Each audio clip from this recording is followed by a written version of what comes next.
everyone. Welcome back to another episode of Seattle Sucks, a podcast about hating the city we love.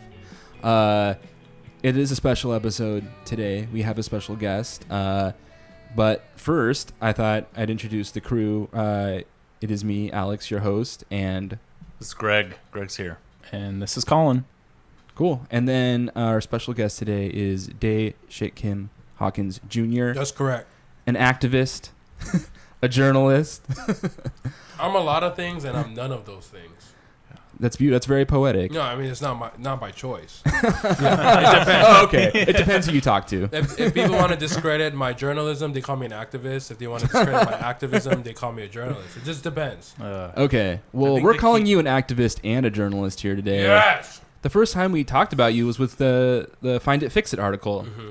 That was in the Atlantic, and it was kind of funny and also embarrassing, because I was like, finally someone's treating this topic with nuance, and it's like, I just assumed it was someone not from Seattle writing it, and I was like shocked that they actually got it right. And then we found out, you're like, yeah, dudes, I live here. I'm like, oh, okay. Well, you found my Twitter first, right? Yeah. I think I tweeted it at you, and then you came back like, yeah, we're probably neighbors or something. You said, if you ever get around to finish reading the article. You ever, you said like, I didn't read it. It's too long. Read later. I was like, wow, they're talking shit. Yeah, we just skim. Yeah. Someone usually has read the whole article. It was the longest thing I've written in my life. Oh wow! Like really? Well, it is a great piece. Yeah, no, it was. It covers refreshing. all the bases pretty much. Yeah. And like I said, actually did tell the story of what happened here. Because in most articles, most national coverage or anything, it's like you get just the play-by-play of and then Amazon was against it, and then they turned it down, and you don't get the full there was a big long process that went into it. There was this crazy story. It's a hilarious story. It's a it's a farce. It would be a comedy. You could make that article could be twice as long to cover everything, right? Yeah, no, I think even the process of writing it, people ask me how long it took, and writing it maybe took 2 or 3 weeks, but I mean, this story started from covering the sweeps, being there as an activist, as an organizer that, the Atlantic pointed out that I was at the end. I don't know if they corrected it, right? Didn't they get some shit, and then the council. Yeah. And, I'm not going to lie, as a younger freelance writer, reading something like that can get discouraging, but as my friend told me, man, you went after one of the most prolific mayors in our country and the richest person in human history, so of course you're gonna get some pushback. Yeah, actually, you got off kind of easy, really. Yeah, you're here, breathing, talking to us. I mean, I really believe if they could have pulled it down, they would have pulled the article down for sure, which would have been another story. Yeah. Jeez. But also, humble brag. It was the best. Well, it's the most read article for at least a couple of days on the Atlantic. No shit, really. And so it was on the top spot for a little while, and I think, more reason for the city or Amazon to complain about it. A lot of people are reading it. Good. So that's good. That's the whole reason why we started this podcast, though, was because there's no narrative, there's no voice for just all the crazy shit that's going on with how we live in the city with the two richest people in the world. Yet we can't fund basic services for our population, and it's just not an irony that's talked about in the mainstream ever. And recently it's even proven that there are a lot of rich people here, and it's also a lot of rich people who, if they wanted to make change, they could. I don't know if you saw, but the Gun Alliance, they just passed gun reform. Mm-hmm. Mm-hmm. And basically, at the end of the day, I don't want to take away anything from the staff and the volunteers who collected the signatures, but Paul Allen, Nick Hanauer, they bought gun reform for Washington State. I believe Paul Allen donated $1.25 million towards the Gun Alliance, and Nick Hanauer from Civic Ventures, he matched it. And so they were able to pay volunteers $12 per signature that they gathered. That's insane. They gathered 375,000 signatures in 3 weeks. That's a record. Yeah. And is that a record per signature, the dollar amount of $12? I wouldn't be shocked. Is that a national record, or no, it's a local one? I didn't, man, de-escalate when it was doing its ballot initiative. It was pushing the, I guess, donors to donate more money because they wanted to pay $3 per signature. Wow. So, Wow. and I think it ended up happening, and they collected a lot, but 375,000 signatures in 3 weeks is insane. And, it's about to become a law. Yeah. Well, unless the mayor sees like a bad poll and decides to totally to legalize automatic weapons for everyone and do a complete 180. The Durkin process. Do you think Jenny pays for her own Amazon Prime? Not after the negotiations. Yeah, of course she over does. the I mean, to her, but it's like, that's nothing. I mean, to like, that's not the kind of, that's like a right-wing political grifter move to like try and get, just like start unloading your personal expenses somehow onto the office you work for. I think it's a very different, like for liberals, it's more about, it's like a personal, it's a grift of personal journey. It's like to pay for your own Prime. No, that's not what she would be after as mayor. To her, the perks of being mayor are like riding that Segway. Yeah. Like that's she's like, I've made it like a lifetime as a lawyer and like slogging through the political machine, and I'm here. I'm at the front of a parade of cops. Serious question. Whose approval rating do you think is lower? Durkin's in this city or Trump's in America as a whole? Oh, wow. I think there's I think my intuition or I want to say it's Trump, but I'm not sure. Yeah, I would go with Durkin because she seems reviled everywhere I'm looking. Because it doesn't matter, because it's like it doesn't matter what your politics are. Right, exactly. The Seattle process has just been turned into such a parody of itself under Durkin. Who's her base right now? Who's her base? Right. No matter Bezos? what you think. Right. No, not even. Because, if you were for the head tax, well, you're not with her, obviously. If you were against it, they still passed the thing. Like, Even and Tim then she just Eyman didn't agree with her. Right. The council, they all just look incompetent. No matter what your politics are, they look like morons. Well, I think the lesson for Durkin is that giving in to your opponents doesn't win you anything, right? Like, you don't win anyone over. Like, you just kind of like you give up your base. You don't convince anybody. And I would give her credit if she got her Prime paid for, but I don't even think she's that clever. Like, I don't even think it runs that deep with her. That's why I was really disappointed in council member Michael Bryant. It's because, the vote's gonna lose, or it's gonna get repealed. Sure. They have enough votes. It ended up being what? 7-2. Yeah. 7-2. Yep. If you vote for the repeal, even though whatever pressures are telling you not to, you're gonna lose your base. Yeah. And if all signs are pointing him to running again, I'm like, just vote against the repeal. It's still gonna lose. Whatever's going on behind closed doors. But if you vote for this repeal, you're gonna lose your election, man. Like, you think these NIMBYs are going to turn around and be like, oh, yes, you voted for the repeal. But, yeah. But no way. That's like the thinking of, like, our entire politics on the center, the liberal. That's like, they always just want to, like, deflect criticism from the right in hopes that they'll pick up something. And it's like, these people hate you. Like, Michael O'Brien is such a, like, milquetoast, like, middle-of-the-road guy, but, like, I've heard people call him a communist.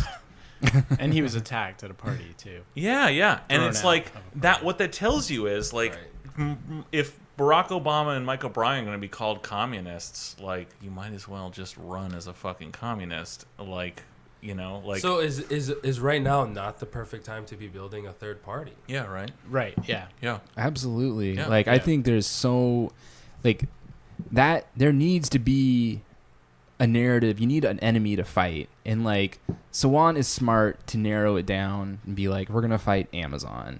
Like that gives her like an easy target. And my fear is that no one on the left is going to do that. They're all going to turn on themselves or try to convince a bunch of, right-wing people that, hey, like we're actually not communists, and then they're all just going to lose to like weirdos. And then our next city council is going to have 7 weirdos on it. Just like God only knows what we're going to get. But my fear is that we're not going to get far left people. We're going to get weirdos. And we're going to get Oprah. Yeah, right. We're just going to have just be in a billionaire war. Yeah. That would be amazing if we had a billionaire on the council. Really funny. And but yeah, it'll be terrible. But I guess like the whole thing that got us talking about this, we have what by all counts is like a left-wing city council, yet we have billionaires running it.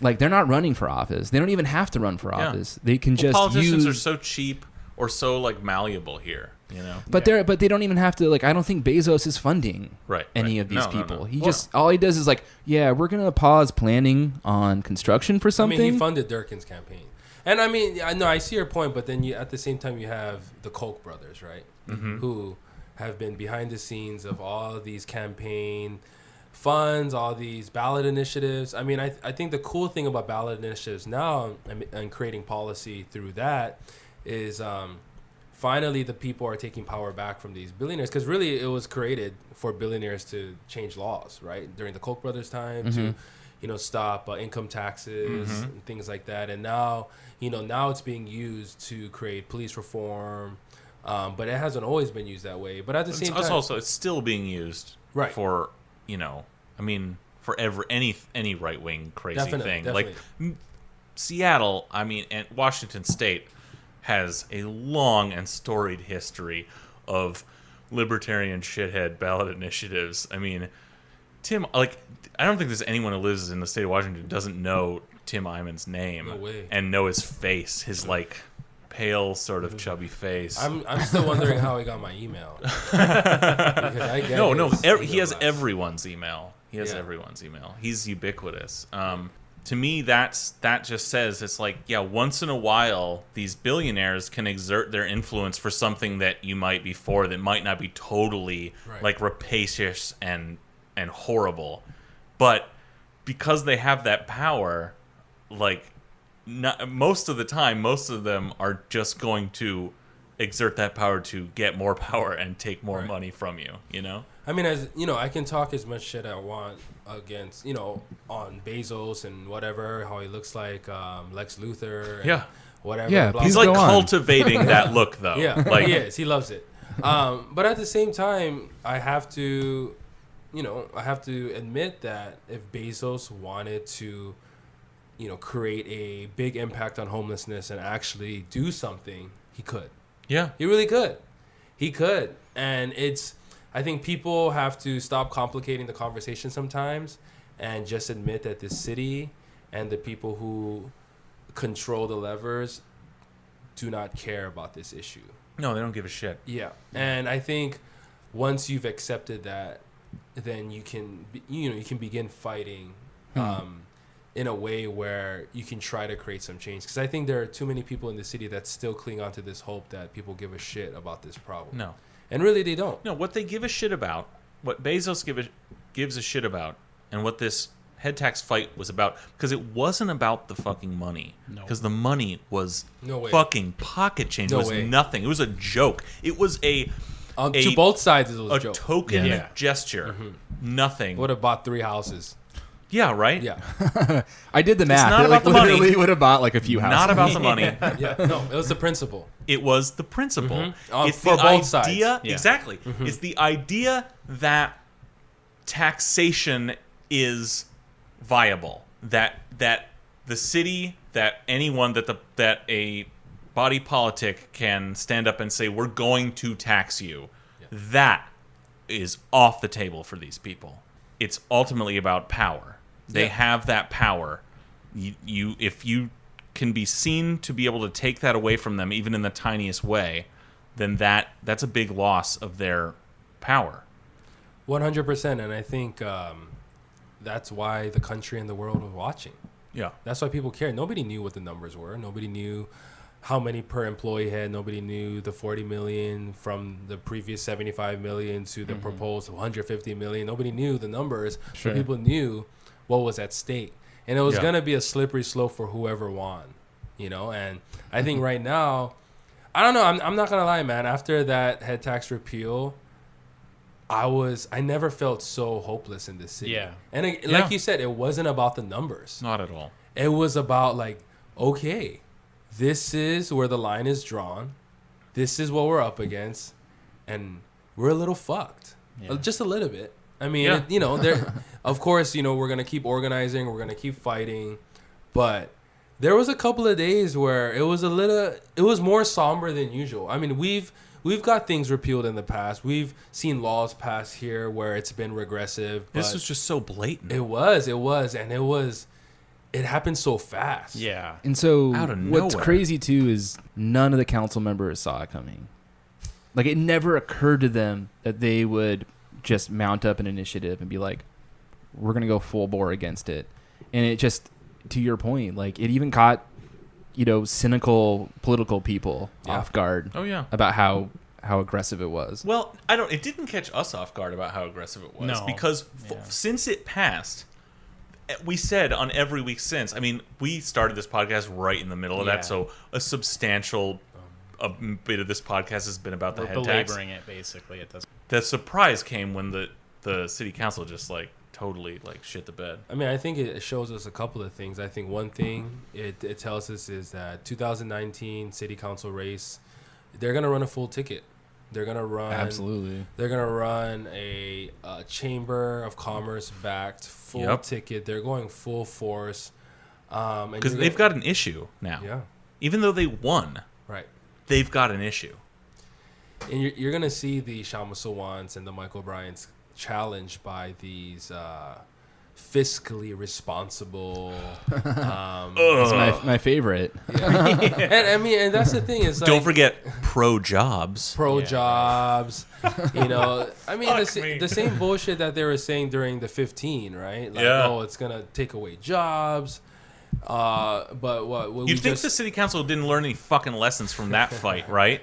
Fight was hard and win. Didn't the Times just report we're the fastest growing city in the last 10 years or something like that? And so 15 made a huge impact, I guess. Yeah, right. Yeah, think of how much bigger we could be, guys. if only we didn't pass all this liberal legislation. Think of how much higher rents could be if they hadn't. Think passed of how many $15. fewer parking spots there would be, and how all the great having even more people transplanted into our city. Well, you're gonna have the Saul Spadies running next year. And it's like an orange on a toothpick. Yeah, I'm gonna go to those campaign events because it's gonna be catered by Dick's Burgers. Fuck yeah! And I'll never pay for another Dick's Burger. Greatest hamburger in Seattle. Yeah, I'll take a free one. Did you see the Seattle Times Burgerama contest?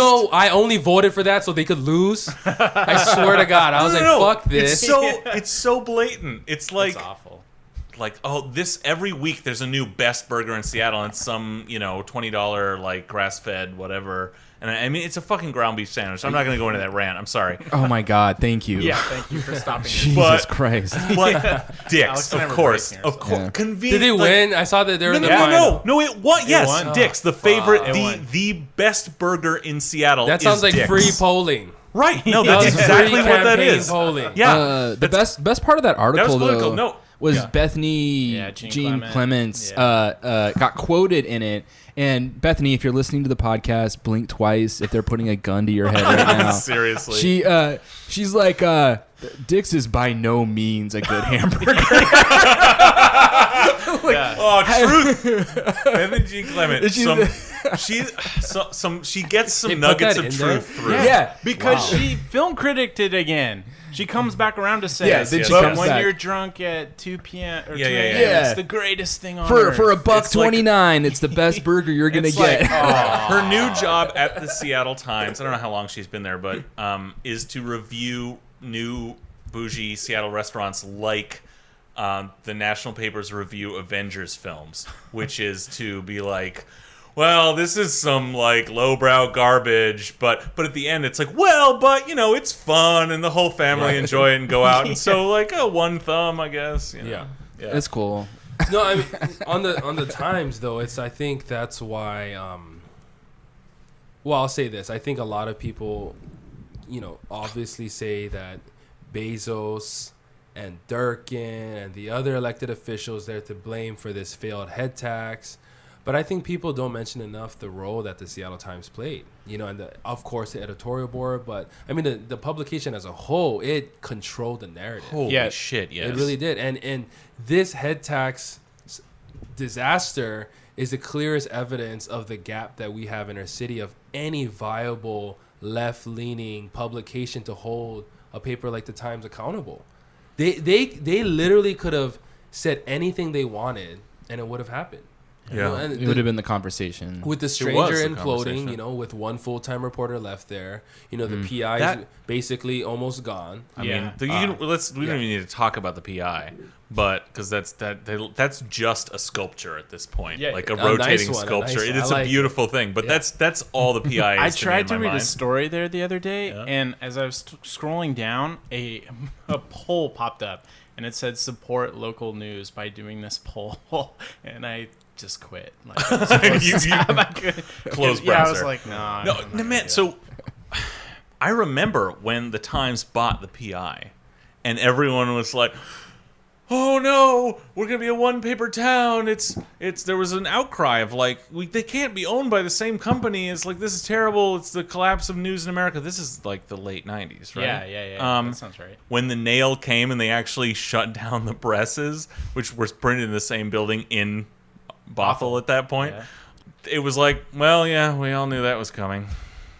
And it's finally shut down. Basically. And you have the weekly pretty much gone. Yeah. Right? Yeah. But the real question is the stranger. Like, where was the stranger in this shit? Like, with one full-time reporter, it's kind of hard, you know. And I have a lot of respect for Heidi, and she definitely probably does not get paid enough for what she does. But it's you have one full-time reporter. I think during that time or right after that, Steven left, who was a news editor there. And I mean, to me, from the outside, it really feels like the stranger is not investing in the publication side of their business. I mean, I still use it all the time when someone's visiting town. I need stranger events or something like that. Yeah. Mm-hmm.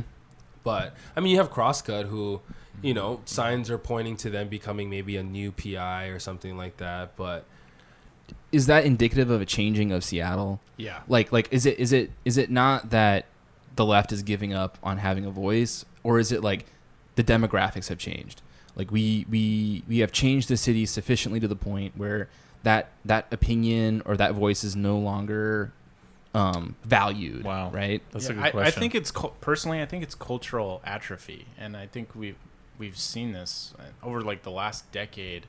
All the creative types have been forced out to Tacoma, to Portland. Everyone that is creating something beautiful has to leave because they can't afford to live here. And we're losing artists every day. Absolutely. Yeah. And so the only thing that is left is the things that appeal to people with a lot of money. Like Macklemore. Exactly. Just the blandest, most... Bland doesn't even begin to describe the blandness of Macklemore. Yeah. Just picture that is literally the blandest face in America. I mean, publications, print, radio, you name it, right? They're dying everywhere across the country. And then you have these billionaires at the same time. The same thing they did during the a housing crash. They're buying up these depleting public. Washington Post is owned by none other than Jeffrey Bezos. Oh, that's right. That name keeps on coming up a lot. Boy Jeff Bezos. Weird. Yeah, the Times is controlled by the Chamber of Commerce, and so you have a lot of rich self-interest groups that know that publications are dying, and so they're desperate for funds, and they're taking advantage of the market. And sure. I when I found out Bezos owned or bought the Washington Post, that was the first, immediately I was like, I can never trust this publication again. No, of course. And I don't know. It's not that they were that great before. Seattle should try that New Jersey. You heard model. of something called Watergate? Okay, that was 50 fucking years ago. They're still writing Ever that. heard of something called the Iraq War? Well, I'm sorry, I'm not familiar with That that. movie- Also, that applies to The movie Stranger was as very well. boring, by the way. The Post. Yeah. Yeah, we knew it was gonna be awful. Yeah, wait, did you guys watch it? I haven't seen. I knew it was gonna be. we awful. need to watch that for Chili Dog Night. It's bad. I mean, what was that other one? The one before All the that? President's Men. No. Spotlight. Spotlight. Yeah. So I barely like Spotlight. Yeah. And I knew. That was like a TV movie. That was like Yeah. an okay Yeah. HBO movie. Yeah. Had Mark Ruffalo in it. Yeah. Can't be bad. And Michael Keaton. Mark Ruffalo's scene where he, lashes out. Is that good or bad? Oh, it's pure ham. Like Yeah, it's just him it's going really all hammy. out. Like, Yeah. Mostly, I forget everything about that movie. So Yeah. That was like Avengers Mark Ruffalo coming out. Yeah. Yeah, he but was. that's- We all wanted him to Hulk out, but it didn't happen, and but they won big. Yeah. It ended up working out in their favor. Uh-huh. did that movie, like, what is our society doing to fix that? I mean, there's that movie. Like, that's the liberal. We did it. We beat the church. Right? Like Yeah. they're so satisfied It's the going to watch backbatting, that. yeah. The people who have the power in our society who might care about that are just so satisfied watching that movie and knowing that they're sharing, like, that they're looking up at the same moon with other liberals who are like, Liberals, all of their victories, 99% of them are victories because they're co-opting the grassroots movement. Yeah. Right? Absolutely. Yeah. And so Yes. they're always benefiting and promoting the successes of the labor on the backs of grassroots organizers all the time. You see this in our immigration conversations. Yeah. Talking about Jenny's move to the border. Or? Yeah, I was like, what Her the run heck? for the border. Run And for it's the like, border.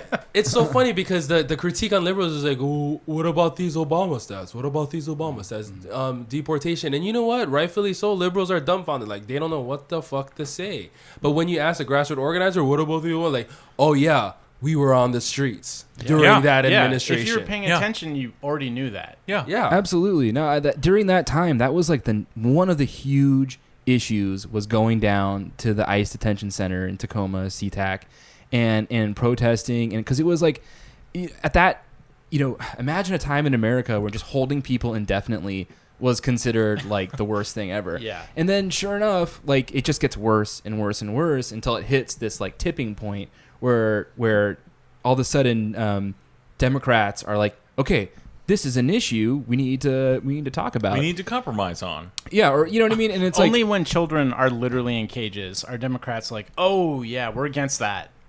Only now will they probably sign a bill that says you can't keep those children in cages, but everything else the right wants Is We will fine. transform our Yeah. transform our entire society Right. with regard to immigration. And they call it compromise, but it's Yeah. really like, oh, we don't want to kind of expose our real agenda. It's compromise, but it's really what they were going to push for all along. And I mean, are they against children in cages, or are they against like children in cages that are shown on CNN and not in the youth jails happening in their own counties? Right. Yeah. They're trying to build a $233 million youth jail. Yeah. Say what? And Dow Constantine himself is showing up at the immigration detention center, claiming that he's against separation of families, and he's about to build a new facility. And really, his only justification is it's a more comfortable jail. It's a nicer jail. Maybe there's a chance for a once a week ping pong table. That is fucking disgusting. It's crazy. Yeah, that's Like, beyond but the think of how that disconnect right there, like just being able to think of those as different issues is in itself like racist and nationalist, and basically you are right there with the right in a way, with the craziest people on the right, if you're able to think of those as different issues, right? I mean, that's why I always say Seattle is the perfect case study for if what I'm afraid of is post-Trump. I'm obviously Trump is the reincarnation of the devil, Yeah. but Yeah. post-Trump, we're going to have a centrist libertarian with a Democrat campaign that's going to win office and hold power for the next 12 years. Yeah. And every time an organizer or a critic says anything about the administration, we're always going to have Trump's reign to point to, and it's like, how can you complain? I still get shit for critiquing things on Hillary. Oh, God. To this day, it's like, people like you is the reason why we're in this situation. That is such bullshit. That's such. Just tell them to fuck right off. It's like, dude, motherfucker, I voted for Hillary, by the way. I didn't vote for fucking the Jill best Stein. the best part of it is we all had to vote for Hillary, and now we all have to get shit for it. Right. Because we don't agree with her. What? No, that's. It's like, I mean, this has been so like beaten to death at this point. But like, what? Like, how broken is our politics? Any other time in American history, a loser would have been fucking thrown in the trash.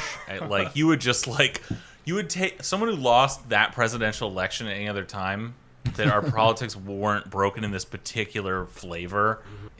It's, I don't know, something's different. There's a different weird psychosis here. George Bush Jr. or third or whatever number I'm on proved that all you got to do is start painting. Yeah, right. And your approval rating shoots right up. It's insane. It's like... All right, if you're paying attention, Jenny Durkin, it's time to get out the easel and the watercolors. Just start painting. But that's kind of to your point, Day, right? That Trump is such basically the nadir of culture and society as we've known it in our lifetime, that for some people looking back, they're willing to go, you know what? George Bush wasn't that bad, and he paints. He's able to redeem himself because of Trump. Oh, absolutely.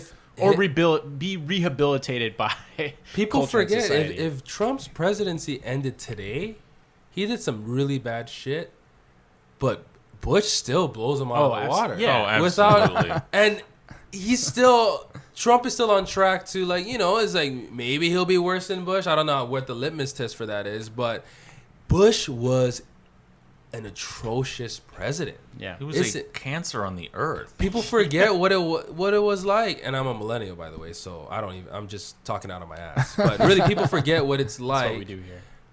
Post 9/11. People in Iraq haven't forgotten what it's like. Or Afghanistan, or Pakistan, or yeah. I mean, Yemen. Like, we invaded several countries and just turned whole regions upside down. Well, yeah, I think, I don't know, it's hard because I wrestle with this because accessibility to information and knowledge is still a privilege that is not mentioned enough. And I know even for myself who, grew up in a certain type of socio-economical environment, still, I'm proud to be a first-generation student, high school student, college student, grad student, et cetera, whatever. But there's still, people like me and like Ocasio-Cortez who won in New York, right? Mm-hmm. Love her. She's amazing, inspirational. We are still we forget that history matters, that comment that she made about Palestine. Oh, yeah. It's like, oh, man, come on. It's like, yes, Trump is evil. Yes, the now is important. But once we don't do our job, knowing our history and knowing that we can't forget about that. It's like that's where we screw ourselves as progressives. Yeah. But I think this ties back into what you were talking about a while ago, which is democratic politics built on the back of real organized grassroots liberal agendas, and just the lack of leadership. Right, it's one thing to take a cause and then piggyback on it and make a name for it and make it publicly known, but it's another thing to be the one leading that conversation, right? Like abolish ICE is something that's now like you see signs in people's windows that say that, and it's like and not even Bernie was down like a month ago, right? Yeah. And to me, it's like holy shit, like I want to do abolish ICE 5 years ago. Yeah. Right. Now that it's like a cool thing to say. Before it was cool. like that's great. I'm all about it. I'm not saying like, oh, we should, screw these people. But I guess what I'm saying is like, to me, it seems like the failure of democratic politics is just a failure to lead on any of these. Just the fact that none of our candidates were saying that a while ago or ran on it. That was like part of their campaign. And Ocasio is a bright spot in that way that like their core campaign at least has some of the core principles that we believe in now, and hopefully those stay true and lead through. Imagine how much more the Dems would be losing these races if grassroots organizing didn't exist. Yeah, they'd be getting blown out of the water. Yeah. Well, I mean, there's a case in point in this last election, and that's that they didn't have Acorn to be like rounding up votes for them. Right, and I think that's why people are still so shocked at last year's mayoral election. Even the success of Nikkita Oliver's campaign is like 0.4% margin, over 31,000 votes. It's like that only happens because, surprise, surprise, grassroots organizing matters. And I think even somebody like me who worked on that campaign, never worked in the political sphere in my life, quickly learned, this is not much different than grassroots organizing. It's really the same. You're inspiring people, you're getting volunteers, you're on the ground, and you're caring about these issues. And a lot of people are like, wow, like that's innovative. Like having listening posts where community comes together and collaborates on ideas for their specific neighborhoods. Like, really? Well, what big data solutions did Nikkita Oliver use to? How many computers? Yeah. What algorithm was she using to get there? A lot of. Don't get me wrong. There was a learning experience. We learned a lot, and we've made some mistakes. But we also had a lot of big time consultants come up to us and offer their services for a lot of money, and we're like, we're just not running that campaign. Yeah. We're not running that kind of campaign, or we wouldn't be in this game at all. Well, yeah. Well, yeah. And the unfortunate thing, which I know that Chapo has talked about, this is Amber's thing, is that the left's greatest enemy is always the Democrats or the center. And so for Nikkita, she faced probably the biggest uphill battle that she could have had here in Seattle, because we think of ourselves as being so liberal. Like if she had run that campaign somewhere else where most people aren't all centrist, I mean, maybe she could have won. I mean, that's why we have Durkin, is because that's why Seattle, the status quo centrism is going to beat the leftist message here. I mean, that's the thesis of our podcast. Basically, that's why Seattle is what it is. And you were saying this earlier too. It's like it's this perfect, like, democratic stronghold. The whole city feels like it's on board in some way, in some centrist compromise that just doesn't include taxation or providing like for the homeless. I mean, I think that's fascinating because I think most people, and I've heard this actually, would tell us that Trump being president and being in a liberal city is the perfect recipe for you to run the type of mayoral campaign you did. And now that some time has passed, almost a year, actually, I think it's the opposite. To your point, I think Trump being president, in the political climate that we had, people are going to cling on to what they're comfortable with. Yeah. Right? People, it goes without saying, the worst time to try to convince somebody out of their views is when they're angry or some kind of catalytic event happened, right? Yeah. And at the same time, Trump is president. People are like, oh no, who do we hold on to? The typical saviors, or do we try to do something different?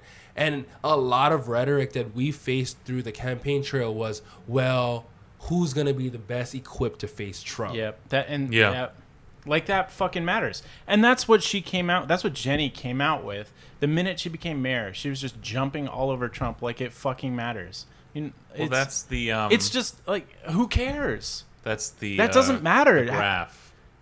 The Seattle. Oh yeah, the proximity law. Are you familiar with the proximity law? Brett Hamill. Hamill. Motherfucker's verified and I'm not. Oh shit, Jack! If you're listening right now, Dave would like a blue check. I'm kidding. I want Nikkita to get it first. A lot of other people. It's Brett Hamill. We want Brett Hamill to come on this podcast. Yeah. No, I push him a little bit. No, Brett's a great guy. He's one of the few white people I trust in the city. And that's a warning to everybody else in this we room. hope this this experience today has done like some little bit to I'm sure we have more work to do, but getting us on that list. Yeah. Trusted white people, it's low. It's low.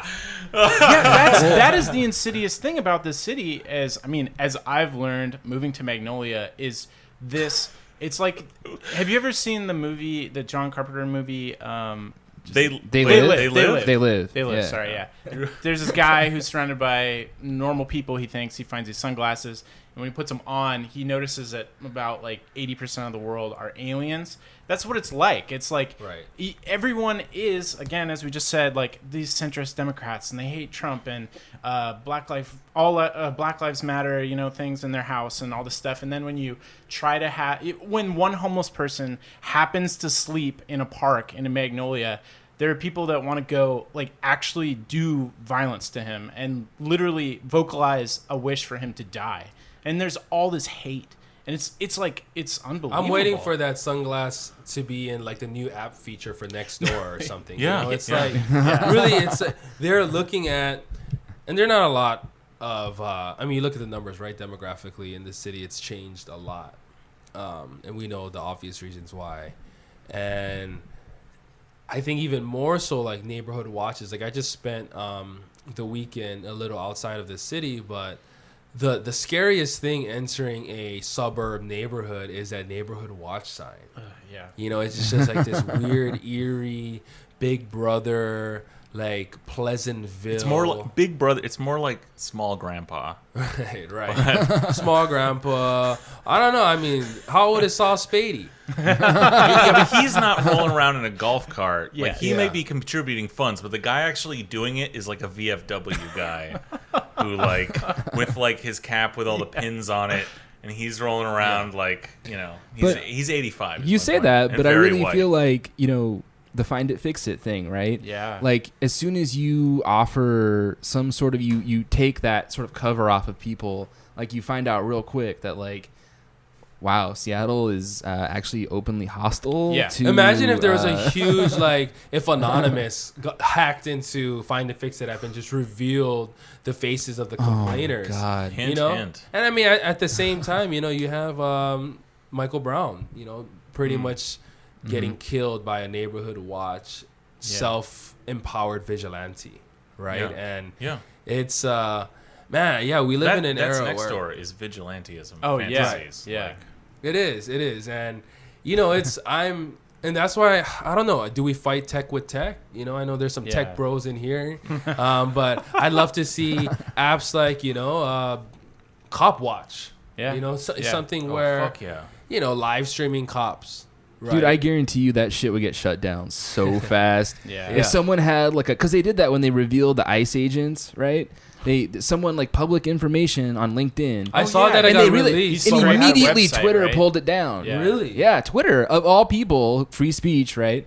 Twitter of all people verifying the fucking Proud Boys. Oh, that's such exactly. And it got pulled down immediately. The Arab Spring, guys? So, that's a good point though, right? Like until we don't know what we're facing until we actually confront it. And I want to be careful while sharing this story, but my friend on this trip I just took this weekend, he's his family's from El Salvador, immigrant kid, and he told me that he's realized that he's from the Midwest, so he's seen a lot of Confederate flags. And he's told me that today he is more afraid of the American flag than the Confederate flag.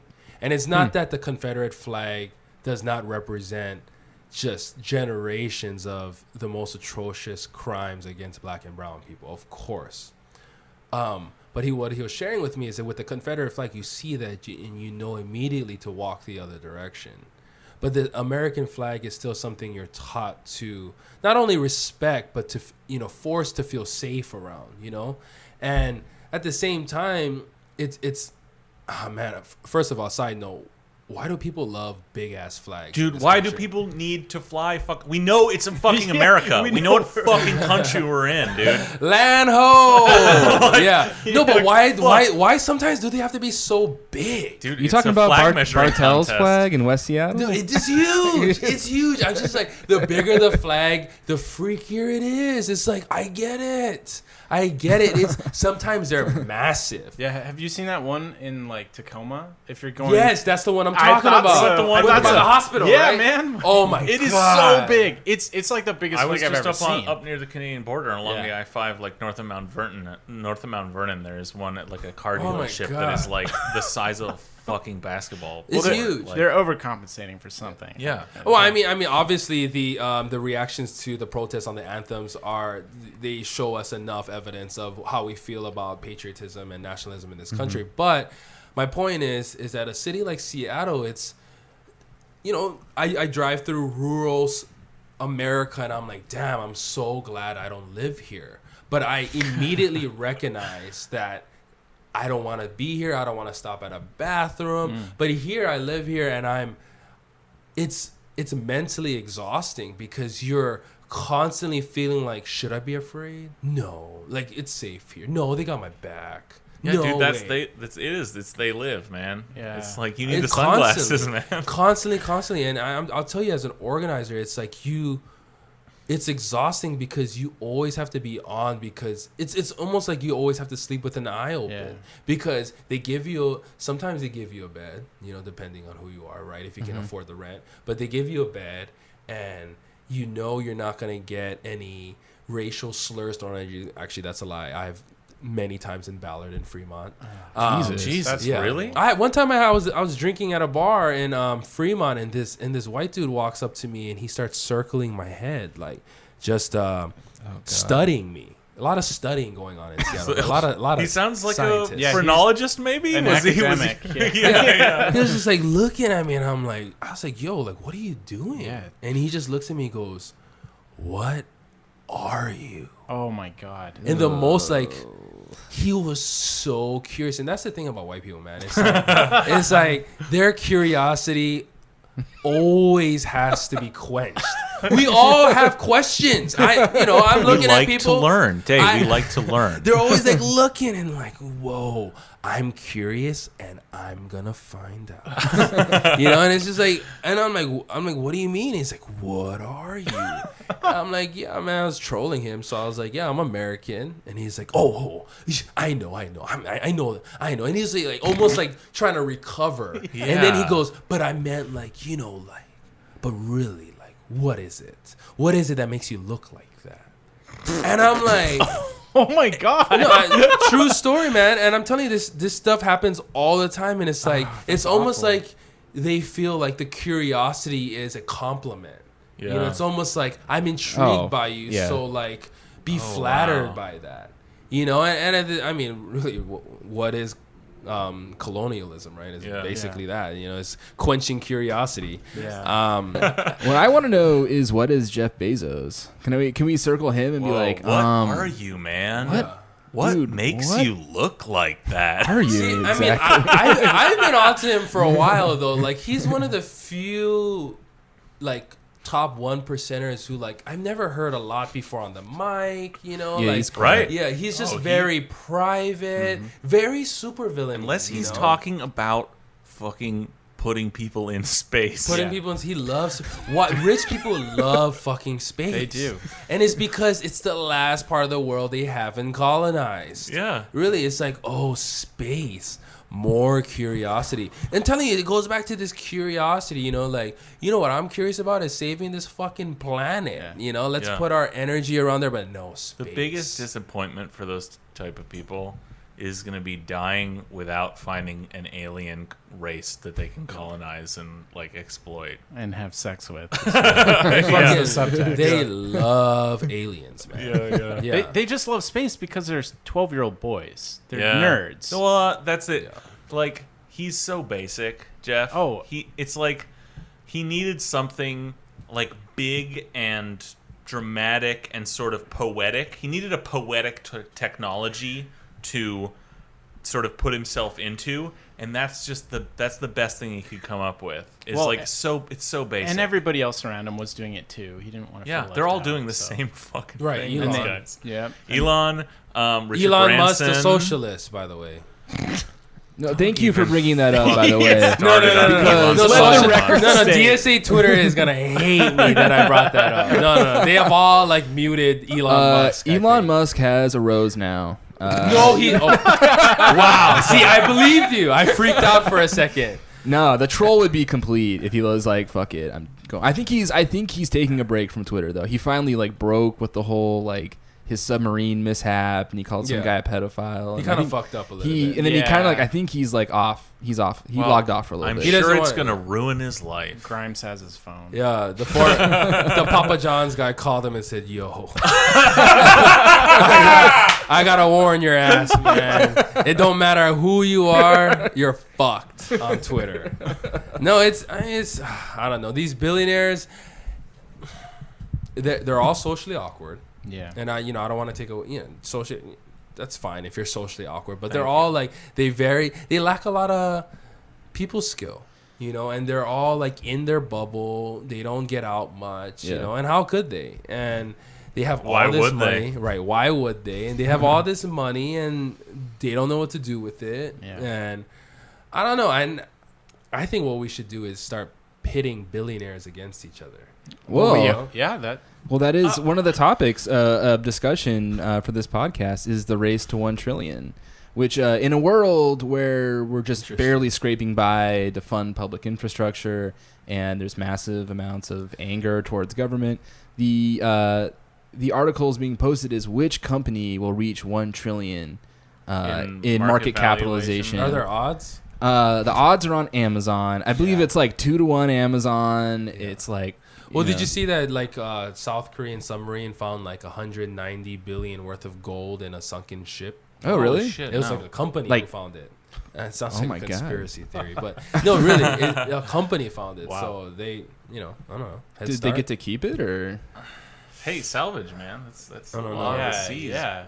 You should. I should know. I'm a man of the sea. I mean, but don't you see like this philanthropy, like rivalry? We got the Gates Foundation here. Sure. Which I'm sure does good things. And Paul Allen now is like, I believe in gun control, so I'm gonna pay for it.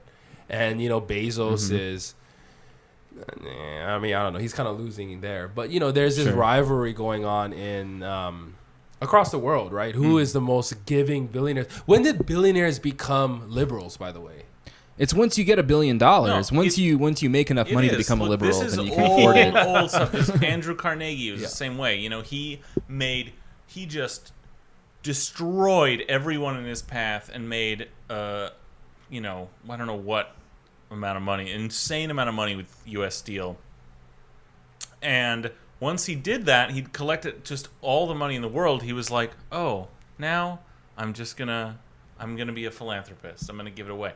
That's all that's left of them, because at a certain point you can't make, you can't change. At a certain point you start to care about what people think of you, and so. You think that's a sign of so did Steve Jobs start giving more right before he died? You think it's a sign of like. Their health is getting fucked up. I hope it is. They're starting to have like a how do I get into heaven sort of thought. Right. What if there's a hell? It's harder for a camel to fit through the eye of a needle, etc. Yeah.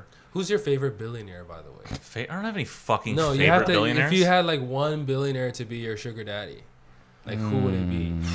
Or sugar mama? God, I'd have to think about that for a minute. Is this Marry, Fuck, Kill? Is that what we're doing? Yeah. Is Kylie a billionaire yet? Okay, yeah. I'm gonna go. Yeah. Probably by the time we release this, she'll be. Yeah, our turnaround's pretty bad. She's pretty up there, I think. Did you hear people were she allegedly was at around 900 million, and so some very devoted fans, maybe even acolytes, we might want to call them, if. There's some weird cult. Are actually sending her money so that she can get that last 100 million to get. No, what those people are liberal representation fiends. They're like, we need representation in the billionaire class, and that of women and people of color. Well, that'll do it. Check that box. I mean, and not to mention that she built her wealth on appropriating black culture. It's like stuff that black women have been doing for generations and working at the neighborhood salon.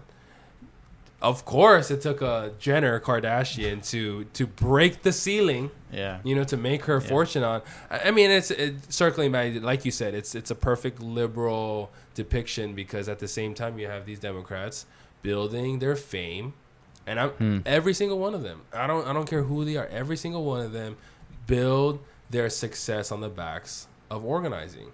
And I don't know, maybe one day they'll wake up and be like, maybe if we empower the grassroots, something can change. But it's fine. I mean, at the same time, you have the GOP realizing that they need to get on the ground and really.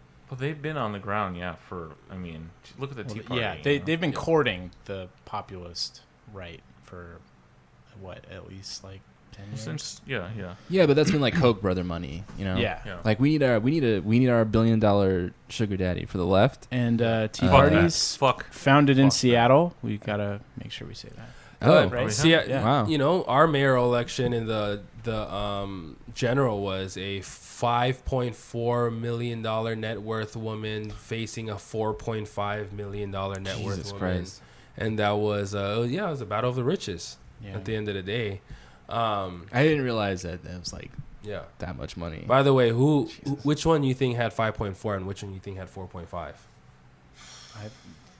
I'm just gonna say I think Carrie had 4.5, but maybe I'm yeah, that's what I would go with too, right? Is it? Yeah, Jenny had 5.4. Yeah, Jenny coming in at 5.4. People don't realize Jenny is not just a successful prosecutor, attorney, whatever. Jenny had a lot of money. She comes from wealth. Her partner comes from wealth, and it was also a very wealthy woman. That net worth does not include her wealth. Mm-hmm. But Jenny not only has the ear of the richest people in our city, but she also is one of the richest people in our city. And so she's not a special recruit from the billionaires. Like, she is in that circle, and I mean, 10 million is a big difference from a 300 billionaire, net worth guy. But but you still have nothing in common with me or most people alive, and exactly. living, or who have ever lived. You see that playing out through her mayoral Segway rides. Yeah. She's bad. like Willie Loman. I mean, the only thing she cares about is that she doesn't look bad. Like, she doesn't have a policy. She doesn't There's no ideology there. She's a Democrat. She has no ideology. Well, she cleared. What is that? She eliminated the 4th or 5th ranked choice for police chief. Yeah. And then she included them in the final 3 after one of them dropped out. Mm-hmm. And then she picked her for the police chief. And rumors are they're just going to end up hiring the guy that dropped out of the final 3 as a consultant. Yeah. Holy shit. And so now we're paying double money for one position. And no shit, Jenny was like, all right, you can have your police chief, but I'm still going to hire the person I want. You got to spend money to make money. That's the thing. It's like, all that. This is how the Democrats operate. It's all damage control all the time. Right. Yeah. No ideology. Because at the end of the day, I don't give a fuck about that story at all. Right. They're all cops. It's every one of them. Yeah. Jenny's a cop. It's true. That's her whole fucking career. Yeah. Yeah. She's just cops, more cops, picking. There's they were trading cop baseball and when cards cops around. get in trouble, who investigates cops? Fucking cops, man. Yeah. And it's I Same don't with give a shit lawyers, about too. that story. It does show that she's basically incompetent, and that it's just damage control. That's all it is. That's all they can do. These people. At least she got 3.5 more years. Man, Thanks for reminding closer me. to 3. No, it's bad. Sure. It's been bad, and I think that's what where I get my pride is they laughed at us during the campaign trail, but man, I don't know many other people that would be doing a worse job governing. I mean, it's got to feel good to a degree. Like that's the silver lining. I mean, it'd be bitter if anything. yeah, I it's think, well, we're petty while loading our U-Haul trucks to getting displaced, and I mean, that's the thing that I want to emphasize too is these. I write. Am I a journalist? Am I a writer?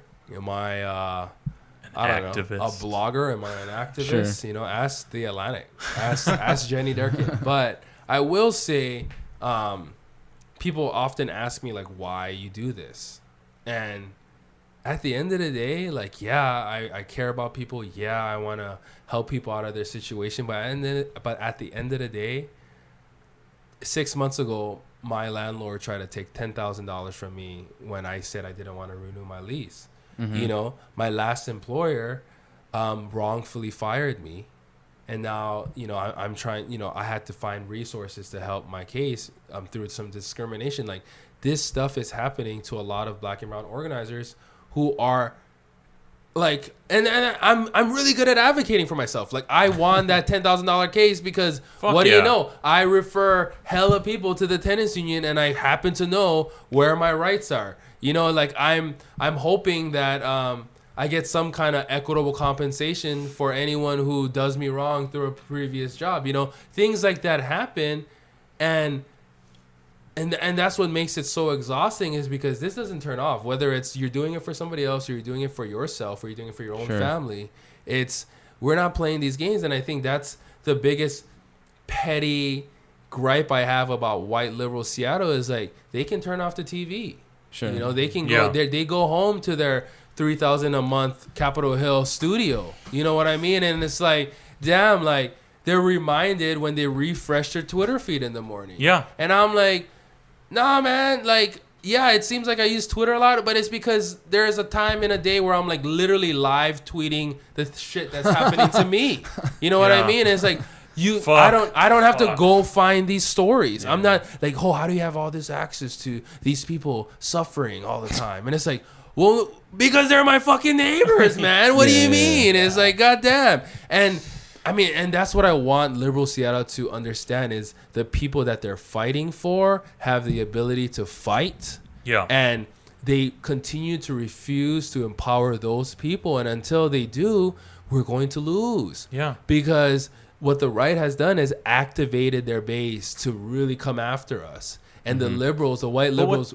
What liberals will say is that activation of their base is based on lies and fake bullshit news, and fake and all this shit. And like, they don't get that. Apparently, I'm fake news too. Right? Yeah. Yeah. They don't get that doesn't fucking matter. It's like, that's why, like, they just want to whine and complain that it's not fair. They'll solve your problems, but they need to get everybody in a room at one table, and they need to hash it out. Yeah. And that's a process, and it just takes time, and it takes money. It takes experts and consultants and all these things. And maybe in 3 years you'll get an answer, but you probably won't. I mean, what I'm worried about is, like, we're seeing the same thing in the socialist movement as well. You know, you have these, I don't know, they fell in love with Karl Marx in college, and they started shopping at Buffalo Exchange, which is expensive as hell, by the way. What the fuck? Yeah, that shit's not cheap. What kind of thrift store is that, man? Like a t-shirt for $35? Oh, man, I grew up on the Value Village, man. That's the for-profit dude. No, you know, it's, you know, they wear that, and they're drinking their coffee, and they're buying their beat-up-looking leather bag, and it's like, dude, like, you're rich, man, and it's like, where's that money? You know, you should maybe give me some. You know what I mean? And I don't know. It's just very confusing. And what's the response to that? No, I mean, it's how does that play out? it's Oppression Olympics. You know, it's what you see in Seattle, and I think in a lot of ways, I'm of course a huge supporter of, you know, the queer community in Seattle and beyond. But at the same time, like, that is another clear depiction of the problem in the liberal movement, is that it's not inclusive. You know, it's white LGBTQ communities in Seattle being very territorial, and also being very controlling of the liberal narrative. And you don't see Black and brown, queer, disabled individuals getting any access to power or any access to resources. And it's heartbreaking, man, because we are not allowed to complain in this city because of what's going on. That's exactly in the right. White House. And I think one of the biggest things is whenever you hear a voice, whether that's like a person of color or just any minority voice outside of the mainstream, you immediately get critiqued, right? Like you face liberals, you know, conservatives alike. Everyone wants to tell you, oh, what you're saying is wrong, or here's the problem with what you're saying. It's just not serious. And it's more like, we have the biggest thing that white people have a problem with is people of color having a voice. Right. And like actually because disrupting it disrupts their status quo. It disrupts their relevancy. You know, and I think for me, it's that's why I care about this stupid, dumbass blue check mark on Twitter all the time. Is because I don't give a fuck about that stupid ass. It seems like you do. I mean, and here's why I care. The reason why I care is because no matter how much shit I talk about it, it creates a level of, you know, you become suddenly valid. You know, to the opinions of NIMBYs and liberals and everybody mixed up into the city. And, you know, it's as a writer of color, as somebody who is constantly questioned for credibility, constantly accused of spewing out fake news and being not objective and X, Y, and Z, it's another barrier that's created. And you see who's verified and validated in the city, and it's the same type of voice. Fucking joke. It's the same type of narrative. And yeah, and you see the voices who aren't, and blue checkmark or not, we're in a time where it's funny because the city gave me quotes for my Atlantic piece. And I am convinced they gave it to me because they thought I was just going to end up ranting on the South Seattle Emerald. And I love the Emerald. Wow. And I do a lot of work there. But they fucking underestimated me. And I say that, of course, with some pride. But I also say that acknowledging, like, motherfucker, it's your fault, man. It's your fault that you thought that I couldn't. A writer of color who's freelancing would never land a byline on a place like that. And it shocked them. And then they started doing, like you said, damage control. Yeah. Because like, oh my God, the nation, and dirty damage control, underhanded, right? Too. The world is now onto us. Yep. Holy shit! It's not just the fucking Emerald. And no offense to the Emerald, again, I love the Emerald, but it's still a selective set of eyes reading that. Yeah. Sure. You know, and the city got caught sitting on their ass, being like, yo, actually, we're grinding out here, and we're gonna get our narrative out there, and we're gonna go behind you, and we don't need, and I'm telling you, man, as a writer, I will say I love getting the byline in Atlantic. I love the compliments and the affirmations I've gotten, but I will be honest with you. Like coming on this podcast. Yeah, right. It was easier landing that byline than the bylines here locally. Wow. I had an easier time running that byline than getting a byline in the Stranger, the Times, Crosscut, you know, the PI. What does that say, man? What does that say about the liberal gatekeepers in this city?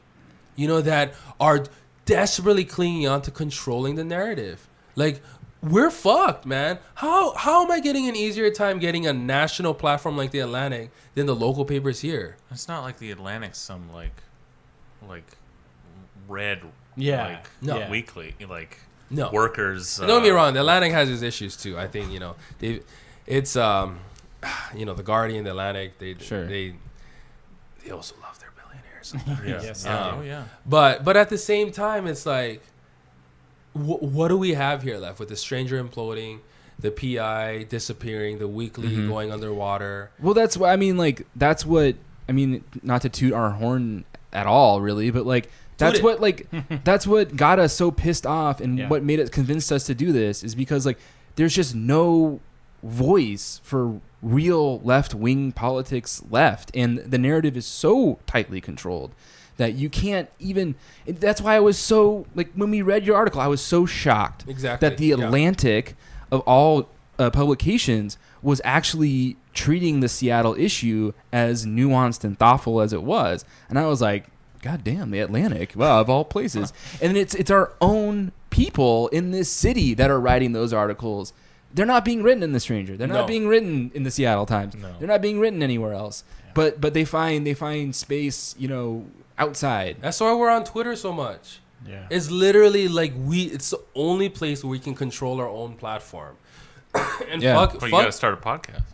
Well, you know, maybe. Once you get that blue check mark first, then you get the podcast. Fuck Jack, fuck Twitter, you know, fuck the Nazi apologists. Yeah, fuck but it's crazy because thank God for social media at times where we are now able to at least put our own narratives out there and hopefully somehow convince people to follow us. And that's why what I get sensitive about, and for whoever's listening, and I talk a lot of shit on Twitter, and a lot of people must think I hate them, and a lot of people must hate me. You must hate a lot of people.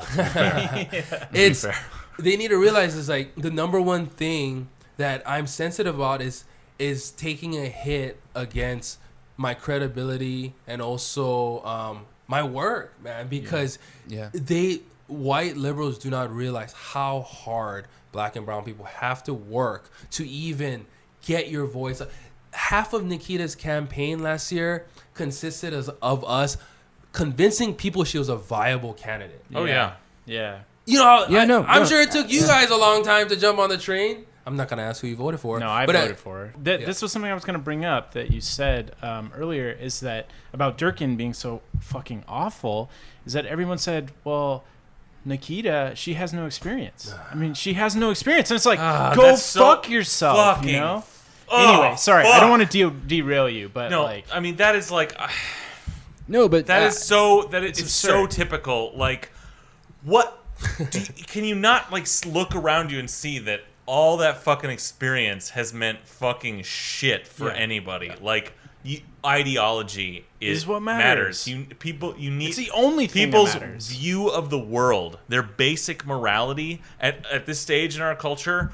That's what we need, because like nothing should be valued more than lived experience, but nothing is shit on more than lived experience. It's true. And I think even for me as a writer, is like people don't realize, like, I went to fucking J school. I have my journalism degree. I did the internships.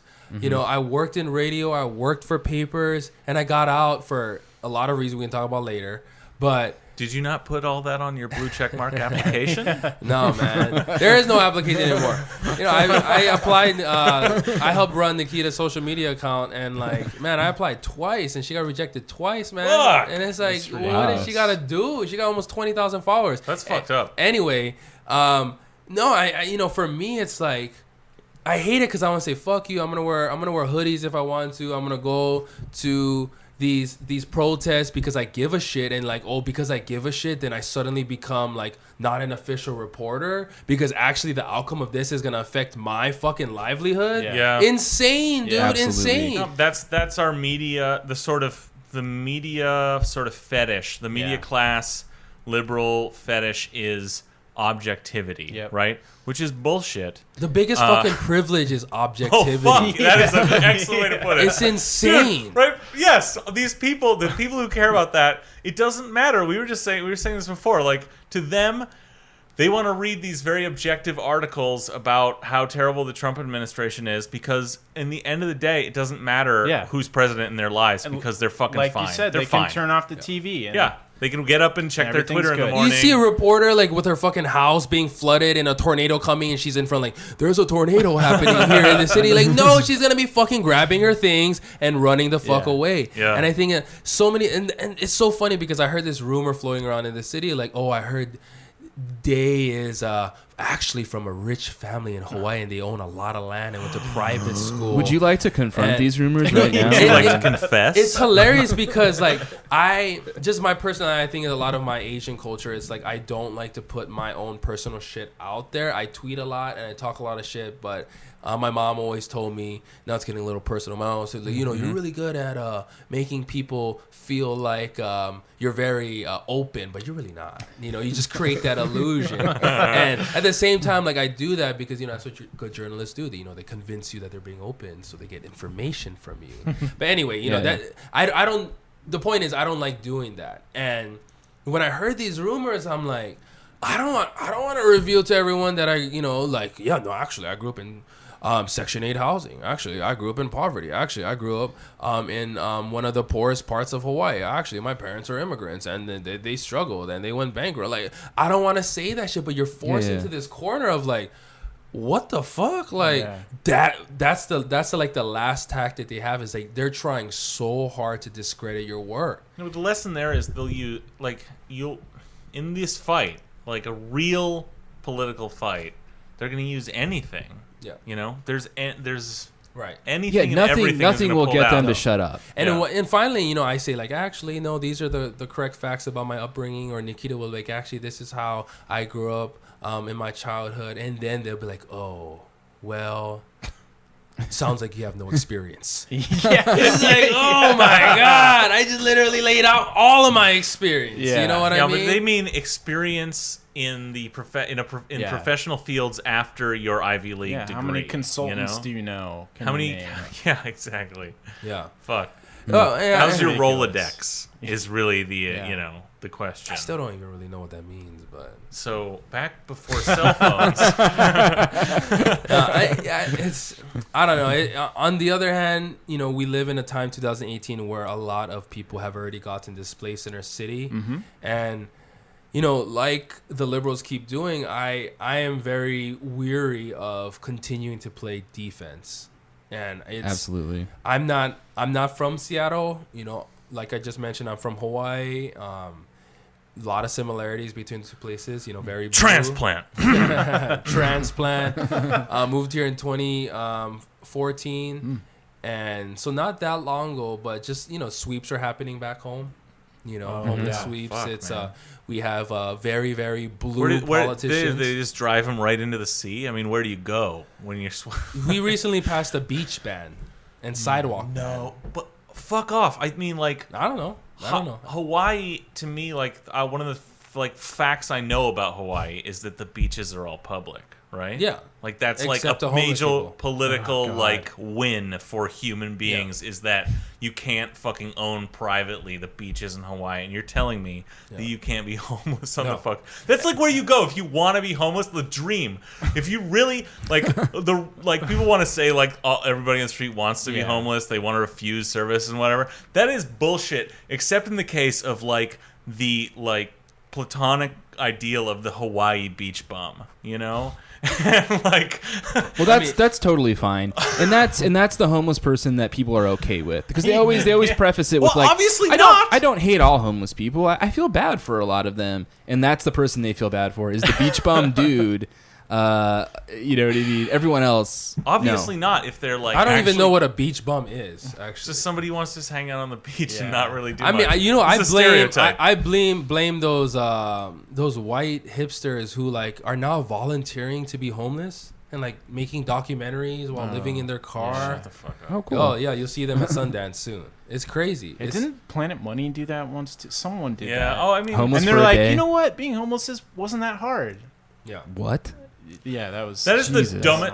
Just Well, no, forget anyway, it. It's Yeah, so yeah, fucking you know, stupid. so I moved here, and you know, we're playing a lot of defense, and you know, there has to be a point where we also have to build infrastructure in places where obviously a lot of South King County has been affected by the growth here, and the inequitable density that's happening. But in Seattle, again, I think it's unfair for me, a transplant, to say that there's no hope. There are things to, of course, continue to fight for, but man, the political horizons right now look pretty bleak. You know, it looks. There was a lot of hope last year, you know, but one thing we continue to say through our campaign trail was, our people cannot afford another 4 years.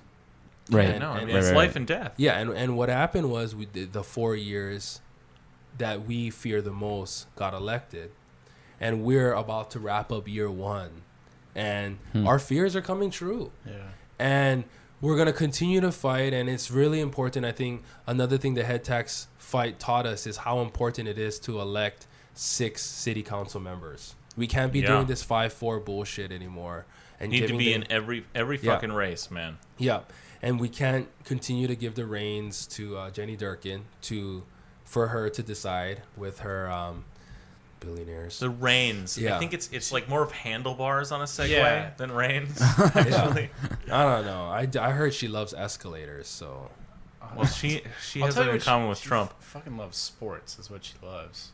That's all Just she. get her a DSA jersey with her name on it, and she would wear that shit. Oh, she loves sports because she it's that old school thought of like sports will help your approval rating.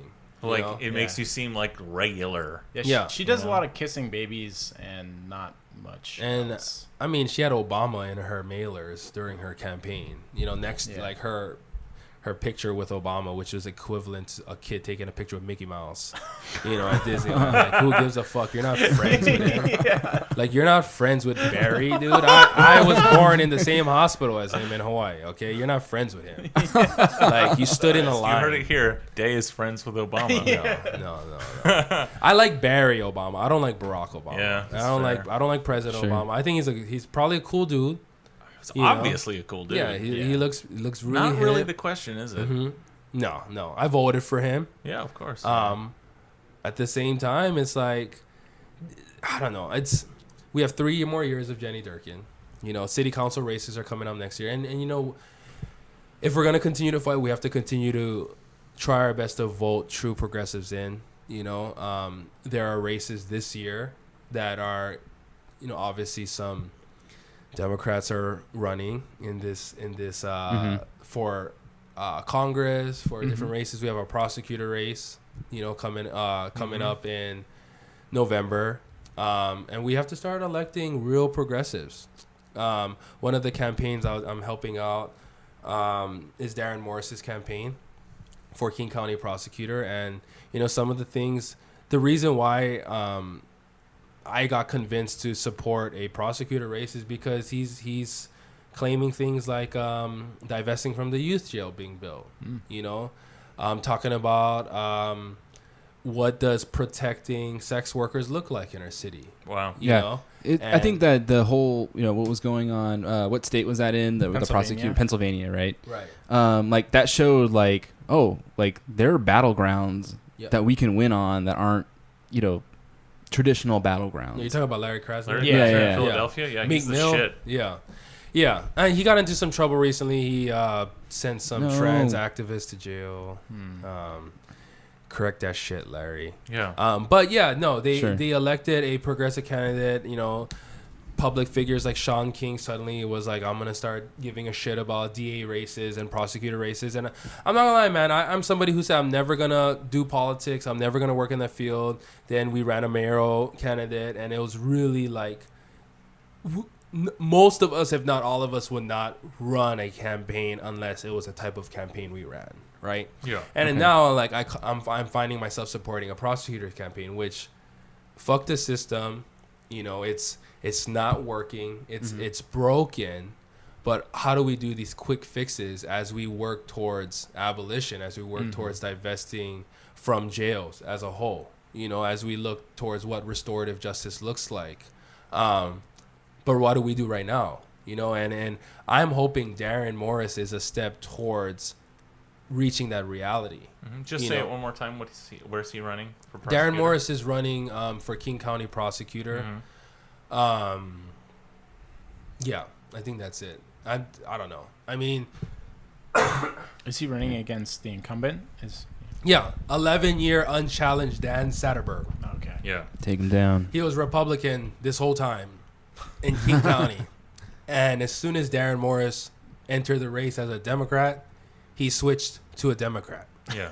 Amazing. That's there you the go, Seattle folks. Overton window. There you go. Yeah, exactly. That is exactly it's funny too, and in his when pressed and asked him like what caused the switch, was it an opponent for the first time in 11 years? He said, no, actually, I've felt like I've aligned with democratic values for a long time. Like I support abortion, and that was it. And He saw Spotlight and changed his mind. And I think having you on here today has been like one of my favorite episodes. So with that said, for coming in. And I got dumplings. Yeah. Yeah, is that what it is? What is this? What Pierogies. Pierogies. Yeah. What is that? It's a dumpling. From where? From the Fremont Farmers Market that some people had. They were really, really good 4 hours ago. No, they're still And then when good. I remembered that we had them here, they're still kind of good. Yeah. Is it like a Russian dumpling? I think it's more Polish. There's some intersectionality there, but no doubt. Yeah. All right. No doubt. Thanks for coming Thank on. you so much. Thank you. Thanks for do we being want here. to plug your Twitter? Yeah. Address or Tell anything, anything or you like want to plug. anything Go else ahead. you really want to plug? Yeah, you can follow me at Day Jr. That's DAEDAEJR. if you think I'm subtweeting about you, I probably am, but it's okay. You know, it's like that's what Twitter's for. It's creating drama. Let's see what else. It's until I get a more organized way of releasing regular things, like a blue check mark. Sure, like a blue check mark or a I don't know, a Patreon where I can start getting some money. Yeah, finally get paid for this shit. Right now it's pretty sporadic. You know, I just had a piece recently released by The Atlantic, which I'm super happy about. You can find my work usually through a lot of grassroots papers like the Seattle Emerald, South Seattle Emerald. You know, podcasts like this. That's gonna break iTunes next week. Absolutely. It's gonna any minute now. We're gonna blow up on the strength of this interview of having you on as a guest. We're actually hosting our own server, which, from our own site on an Amazon server, which we expect to crash. Of course it is. Hey man. Just don't like dupe me. Like I was on this podcast, I won't name any names, but like it was for like the next season of podcast. He wanted my ideas on homelessness, and like in the preview of the season that apparently I'm in, like my picture is next to Dow Constantine's picture, who he had on, and I'm like, motherfucker, we got me. We couldn't get Dow Constantine if we tried. Let me clarify. If you can, do it. Okay, all right. But the next time, I'm not coming back on until I get to sit next to you. You could just stand against this wall and put your arm out like it's around someone's shoulder for me. I want Saul on my left, Dow on my right. Saul, down now. Yeah. Get on the podcast. Yeah, you heard it. Yeah. Well, on that subject, you know, we are finally... because of great public demand of people just wanting desperately to give us money, we figured we might as well start accepting it via a Patreon. You made one? We won't be paywalling anything. You know, it's not really worth that. No, not yet. But you know, since all of you just desperately wanted to give us money every month, we figured why not accept it. So there will be a Patreon coming through what Bezos bucks. Yeah, exactly. Yes. By the way, we can pay Bezos. you in Bezos bucks. Yeah, we got him right up there, I think, somewhere, right? Yeah. All right, Jeff Bezos, come on with us. Saul Spady. Dude, if we got Bezos on, I think we could convince him to like actually pay his workers more. I feel like, I don't know. I feel like that you gotta. It's a confident white guy right now. You gotta. No fucking way. Dude, he doesn't you're fucking even high right now. believe that he doesn't pay them well. Right, so. you're a good like point. fighting so many layers of rich guy bullshit. My question is Bezos even alive? You know, like what if he died 10 years ago? That's what if depressing. it was like some like really sick version of Westworld? But his Instagram is kind of like that. Like you just see his boot in some shots. And he's like wearing my lucky boots today. Or one Cheeto dust-covered hand, and you're like, that could be anyone's that's fucking a photo boots. double. That's a stand-in. I'm waiting for someone to be like, actually, I took this photo 15 years ago. Yeah, right. This dude is dead.